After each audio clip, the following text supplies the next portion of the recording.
सात संगत जी प्यार से कहना धन निरंकार जी।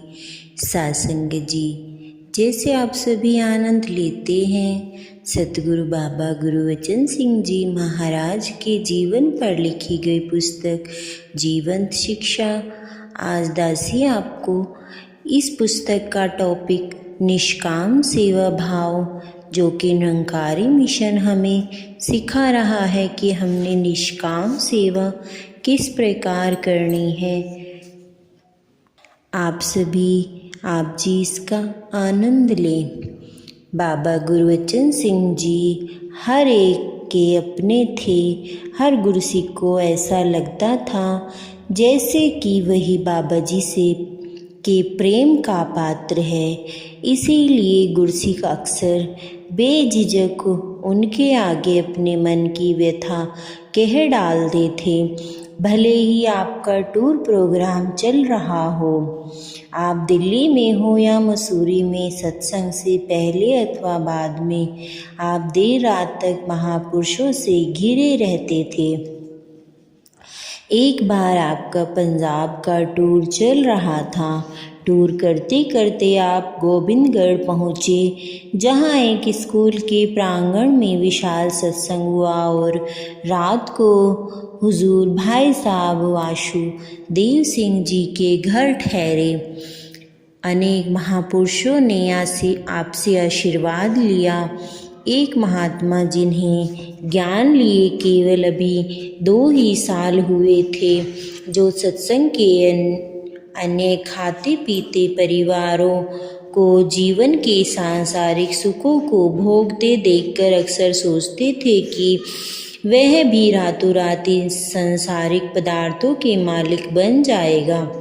वह हुजूर बाबा जी के पास आकर विनती करने लगे, सच्चे पातशाह जी, जब से ज्ञान लिया है कभी संगत नहीं छोड़ी, सेवा भी तन मन धन से करते हैं और सुमिरन भी करते हैं, लेकिन हमें तो वह आनंद अनुभव नहीं हुआ जिसका जिक्र अक्सर संगत में खड़े होकर महापुरुष करते हैं कि सेवा सिमरन सत्संग से उनके भाग्य पलट गए।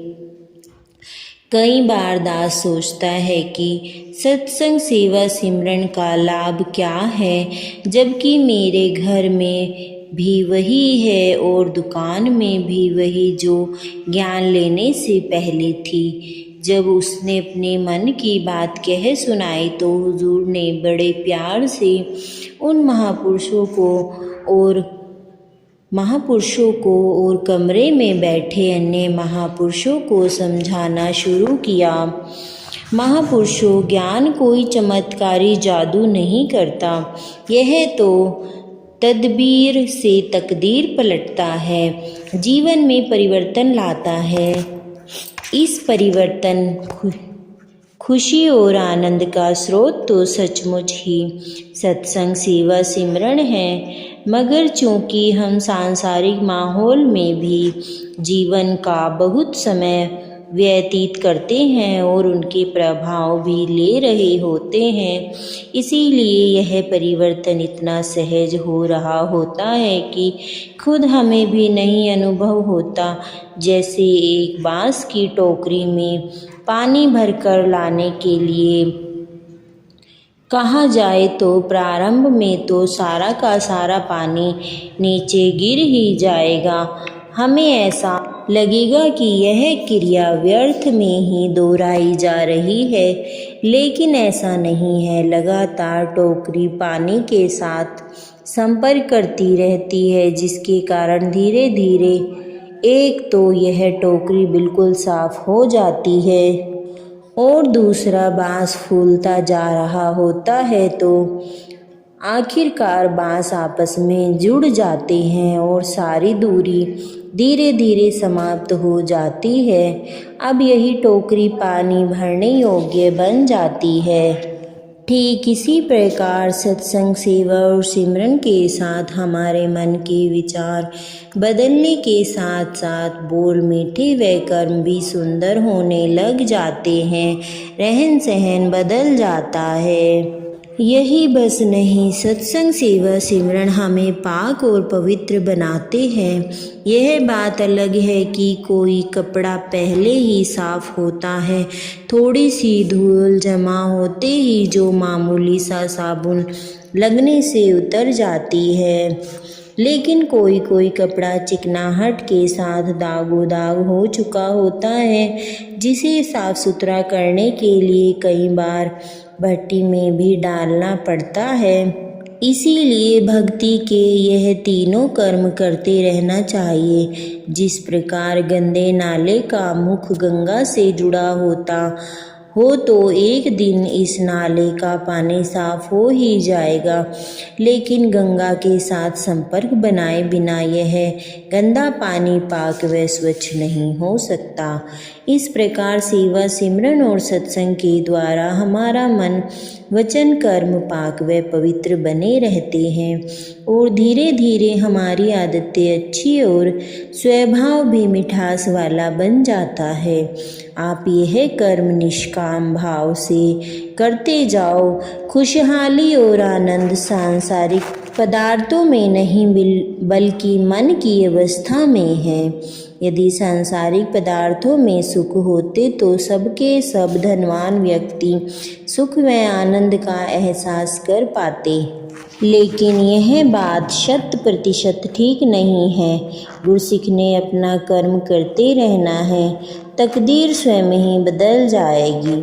दास यह देख रहा था कि उस महापुरुष के चेहरे पर संतुष्टि के चिन्ह और खुशी की लहर थी। अन्य महात्मा भी बहुत ही प्रसन्न चित्त दिखाई दे रहे थे। उस महापुरुष ने नमस्कार की और फिर सेवा में जुट गया। हुजूर बाबा जी अगले दिन सवेरे अमृतसर के लिए रवाना हो गए।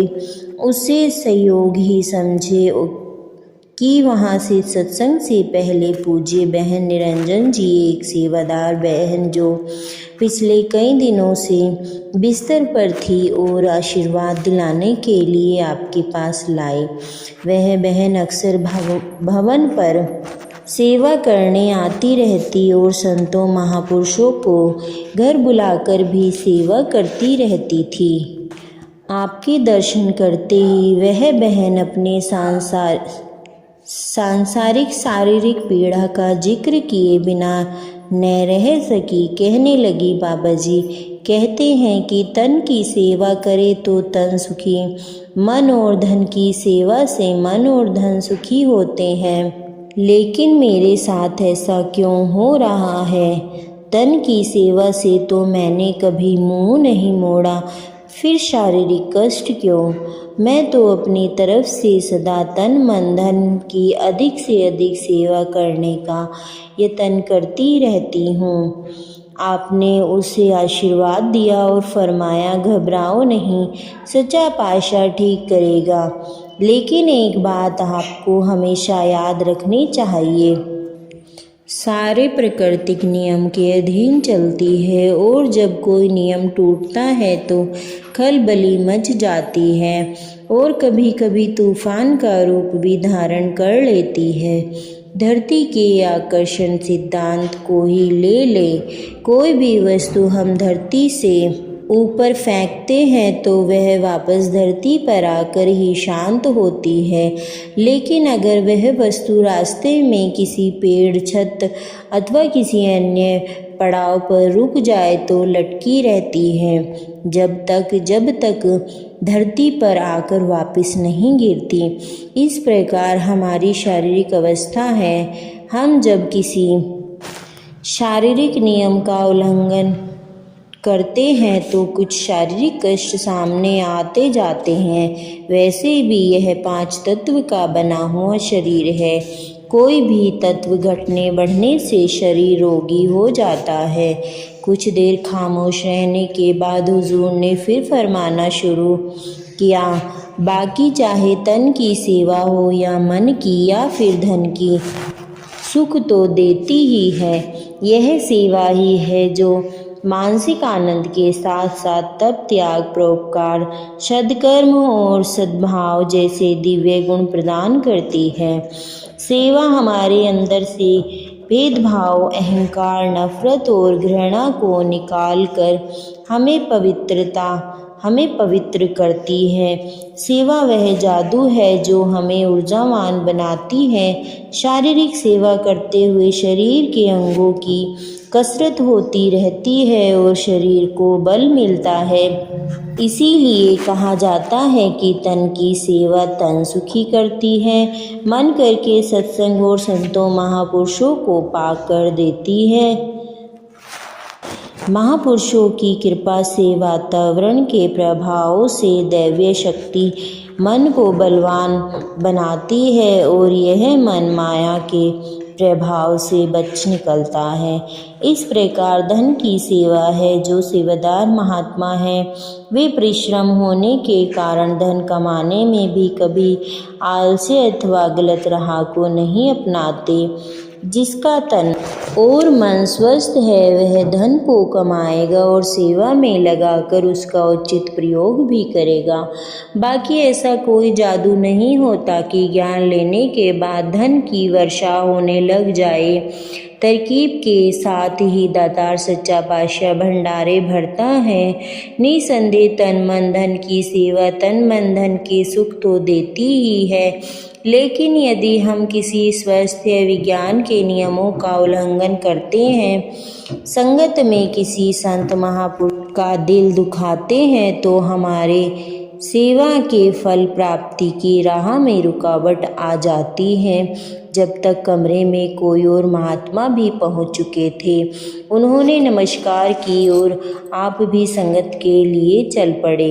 यहाँ से हुजूर लुधियाना पहुँचे। यूपी से आए हुए एक महात्मा जिसे ज्ञान की प्रेरणा देने वाले साथी ने बताया था कि निरंकारी बाबा जी से जो प्रभु को अंग संग जान लेता है वही सुखी हो जाता है। निरंकारी बिल्डिंग फंड देते हैं और इनकी अपनी बिल्डिंगें बन जाती हैं। तुमने भी अगर छोटे छोटे किराए के कमरों से बचना है तो हर महीने बिल्डिंग फंड जमा कराया करो। इस महात्मा को ज्ञान लेते समय जो अन्य कर्म संगत सिमरन व सेवा बताए गए थे उनकी तरफ तो उन्होंने कुछ विशेष ध्यान न दिया, लेकिन सत्संग व सेवा का कर लेते, मगर बिल्डिंग फंड बाकायदा हर महीने जमा कराते रहते। लगभग 2 साल बीत चुके थे। अब मन में महापुरुषों के वचनों पर संदेह पैदा होने लगा। हुजूर भवन में सैर कर रहे थे। कुछ महापुरुष सैर करते करते हुजूर के चरणों में अपनी समस्या रख रहे थे और समाधान ले रहे थे। इस महात्मा ने भी सोचा कि इससे बेहतर समय और कब मिलेगा। झट हुजूर के साथ ही चलते चलते कहने लगे, बाबा जी हमने जब से ज्ञान लिया है लगातार बिल्डिंग फंड दे रहे हैं। महात्माओं से सुना है कि जो बिल्डिंग फंड देता है उसकी अपनी बिल्डिंग बन जाती है, लेकिन हम तो अभी भी किराए के छोटे से कमरे में ही रह रहे हैं।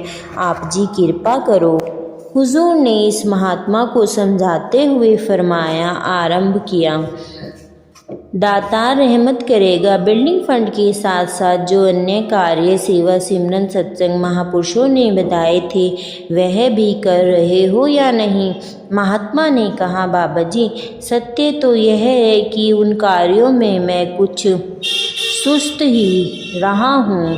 कभी कभी ही संगत में आता हूँ और संगत कम करने के कारण सेवा सिमरन की ओर ध्यान भी कम ही रह जाता है। उसकी बात सुनकर हुजूर ने समझाया, आप निष्काम भाव से सेवा सिमरन सत्संग करो। संतों महापुरुषों के आशीर्वाद से सभी सुख मिल जाएंगे। केवल बिल्डिंग फंड इस कामना से देने का कि ऐसी करने की अपनी बिल्डिंग बन जाएगी, कामना की भक्ति है। भक्त तो सदा निष्काम भक्ति करते हैं। केवल बिल्डिंग ही क्या, दातार सभी सुख उनकी झोली में डाल देते हैं। उस महात्मा ने आशीर्वाद मांगा और नमस्कार करके चले गए। प्यार से कहना, धन निरंकार जी।